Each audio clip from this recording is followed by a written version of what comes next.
हर संबंध की समस्या का बहुत मोटे मोटे में अगर समझें तो यही है कि हम अपने को ऐसी जगह पर रखते हैं जहां से सब मूव हो रहा है, सब गति में है, और पूरे संसार को, दूसरे लोगों को स्टैटिक मान लेते हैं, स्थिर मान लेते हैं, जबकि सब कुछ मूव हो रहा है। आप बदल रहे हैं, दूसरा बदल रहा है, पूरा संसार बदल रहा है, सब कुछ लगातार बदल रहा है। तो आपका एक भी विचार, आपकी एक भी इच्छा बहुत महत्वपूर्ण नहीं हो सकती, क्योंकि वो बदलाव के फ्लक्स में है, बदलाव की धारा में है। लेकिन जब हम सोचते हैं तो सब कुछ स्टैटिक मान लेते हैं, फिर चूंकि वो स्टैटिक नहीं है, वो स्थिर नहीं है, बदलाव में चला जाता है, तो हमको अड़चन होती है।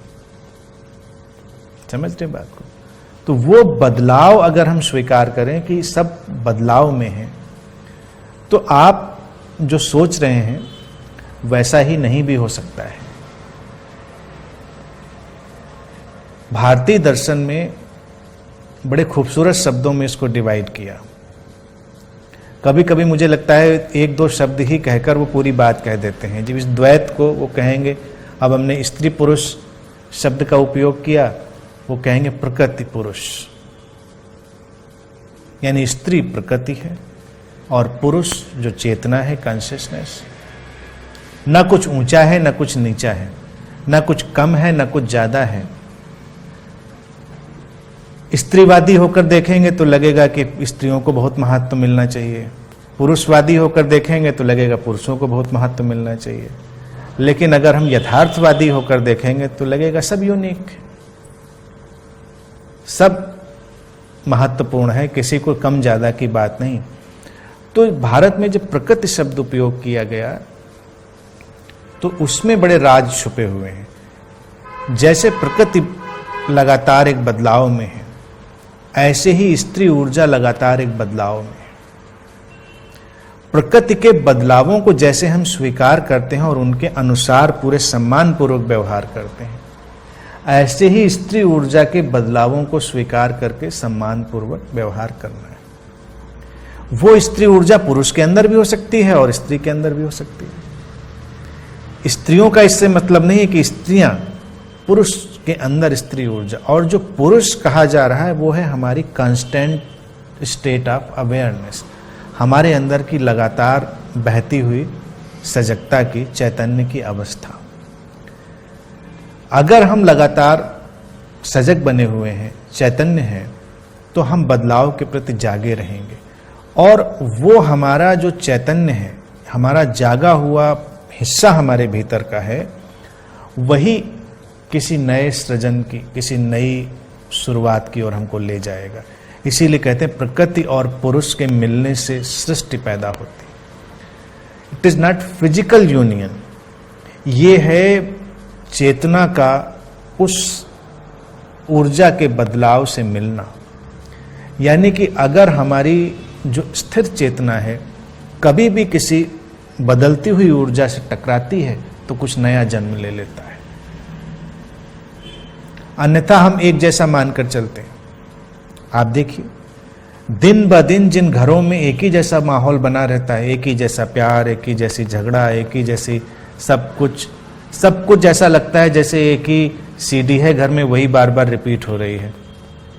मैं तो चाहता हूं कि लंबी फिल्म होनी चाहिए कि जो रिपीट ही ना हो, लेकिन बड़ा मुश्किल है, वो रिपीट ही होती रहती है। रिपीट इसलिए होती रहती है क्योंकि हमारी जो चेतना है, कॉन्शियसनेस है, वो अभी प्रकाशित नहीं है, इल्यूमाइंड नहीं है। तो हम बदलाव को देखने में सक्षम नहीं है, हम प्रकृति को देखने में सक्षम नहीं है। पुरुष जो है वो सोया हुआ है प्रकृति पे।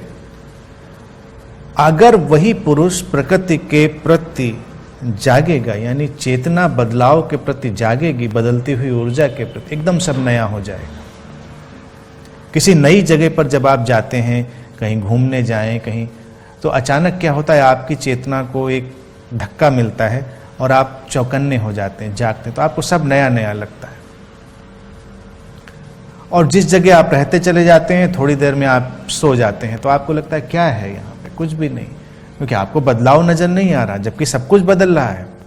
विज्ञान तो ये भी कहता है कुछ भी दोबारा नहीं होता यहाँ, कोई भी चीज, वही सूरज दोबारा नहीं उगता, वही शरीर दोबारा नहीं होता। जब आप सीढ़ियों से इस बुद्धा कक्ष में चढ़ रहे हैं और बैठे हैं यहाँ पर, आपका शरीर भी बदल चुका है। कितनी सेल्स मर चुकी हैं, कितनी सेल्स पैदा हो चुकी हैं, आपके अंदर कितना बदलाव हो रहा है। और धरती भी इस बीच इस यूनिवर्स में कहाँ पर पहुँच चुकी है, जहाँ थी वहीं नहीं है, क्योंकि वो बड़ा प्लेनेट है तो हम उस पर बैठे हैं, हमको लग रहा है वो कहीं जा नहीं रही, लेकिन वो तो जा चुकी, बड़ी स्पीड से जा रही है। इस समय कहाँ होगी इसका अनुमान लगाना बड़ा मुश्किल है। तो जो बड़े सेंसिटिव लोग होते हैं, जो इस मेडिटेटिव अवेयरनेस में जी रहे होते हैं, वो पल पल बदलाव को महसूस करते हैं, इसलिए उनको कभी बोरियत नहीं होती। जैसे बोर शब्द है, बोरियत, वो एक मेडिटेटर के जीवन में नहीं होता। और जो संबंध जीवंत होते हैं, अलाइव होते हैं, उसमें भी ये बोर शब्द नहीं होता। संबंधों में झगड़ा झंझट उस बोरियत को मिटाने के लिए ही होता है। कोई किसी के प्रति दुश्मनी में नहीं झगड़ता, जरा टटोलेंगे तो पाएंगे काफी दिन से बोर हो गए थे, तो झगड़ा करके अपने को फिर से जिंदा होने का एहसास दिलाते हैं। आदमी झगड़ता, उसका मनोविज्ञान यही है, या तो वो बहुत ही अलाइव हो तो कभी नहीं झगड़ेगा, लेकिन जब उसकी लाइफ एनर्जी डाउन साइड जा रही हो तो झगड़ा करके फिर वो अपसाइड उसको ले जाता है। वो नेगेटिव पुश है। और कुछ दिन बड़ी एनर्जी बह रही होती है, सब काम धाम सब तेजी में हो रहे होते हैं, सारी तैयारियां तेजी में हो रही होती हैं। वैसे तो सब कुछ सोया सोया था, एकदम से पूरा घर जाग जाता है, सब चैतन्य। तो वो नेगेटिव पुश है हमारे ऊपर। अगर हम जागे हुए हों तो बोरियत का कोई मसला ही नहीं, कोई सवाल ही नहीं। हम यहाँ बैठे हैं, अब अगर कल्पना ही करें, जब सब बदल रहा है, अर्थ कॉस्मॉस में मूव हो रही है पृथ्वी, तो वो बदलती हुई ऊर्जा लगातार हमसे टकरा रही है। तो एक जीवंत और अवेयर सजग व्यक्ति लगातार एक थ्रिल में है, लगातार एक एडवेंचर में है, वो रोलर कोस्टर राइड पे ही है, क्योंकि वो लगातार बदलती हुई ऊर्जाओं से टकरा रहा है। सब कुछ नया है हर पल, और जीवन उतनी ही तेजी से बह रहा है। शांति है, शांति बदलाव के पीछे है।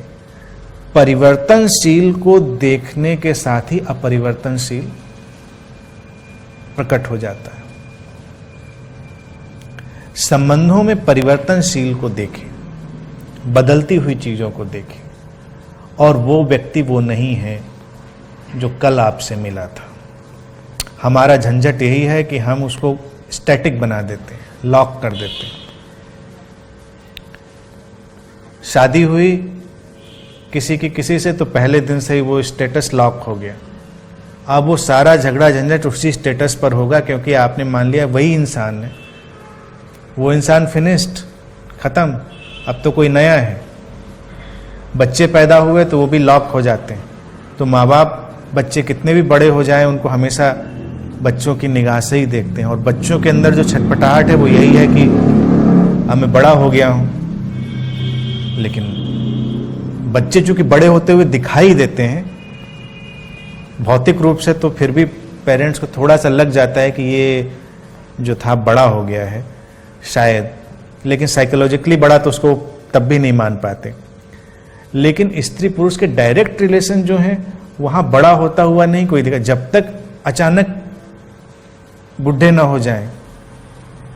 एक दिन अचानक सुबह उठे और शीशे में देखें, अरे अब तो हम लोग बुढ़े हो गए, तो बड़ी शांति आ जाती है। अक्सर जिस दिन लोग रियलाइज करते हैं, आप सर्वे करा लीजिए, जब उनको लगता है कि अब हम लोग बुढ़े हो गए, तो एक खास किस्म की शांति घर में आ जाती है। और जब तक वो यंग है तब तक वो स्टेटस लॉक है, सेम पर्सन, तो सेम पर्सन से झंझट भी सेम है। जबकि ये वो है ही नहीं जो पहले था, वो कल भी नहीं है, जो कल था वो आज भी नहीं है। इस चीज को देख लेने से बहुत अलाइवनेस और बहुत अवेयरनेस आती है, और फिर वो हर जगह दिखाई देती है आपको, एक ही जगह सीमित नहीं रह जाती। व्यक्ति में देखना सबसे ज्यादा आसान है, और अगर व्यक्ति में आपने देख लिया फिर तो हर जगह आपको दिखाई देगी, न कमरा, न दीवार, न चट्टान, कुछ भी वही नहीं है।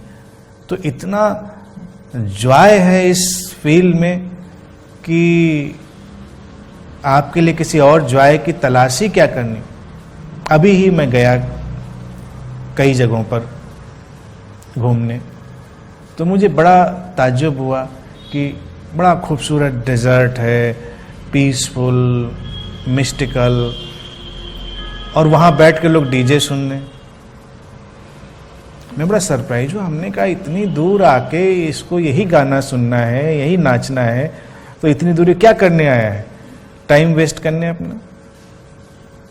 सी बीच पर जाइए तो वहाँ स्पीकर लगा के अपने गाने सुन रहे हैं, आंख बंद करके लेटे हैं सी बीच पर, और स्पीकर पर वही वाले गाने बज रहे हैं जो घर में बजते हैं।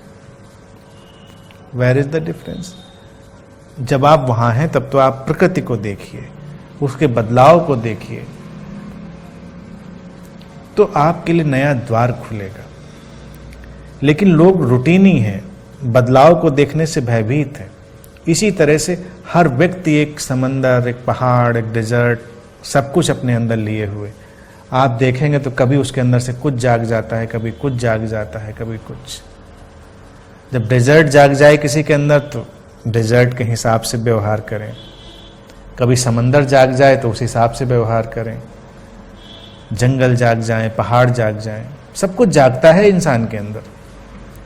क्योंकि ये कविता नहीं कह रहा हूं, ये मिस्टिकल स्टेटमेंट है। इसीलिए उपनिषद के ऋषियों ने इसको इसी ढंग से कहा कि जो इस शरीर में है वही जगत में है, जो जगत में है वही इस शरीर में है। यानी ये शरीर उस विराट जगत का एक सैंपल है, और सैंपल भी ऐसा कि टोटल सैंपल।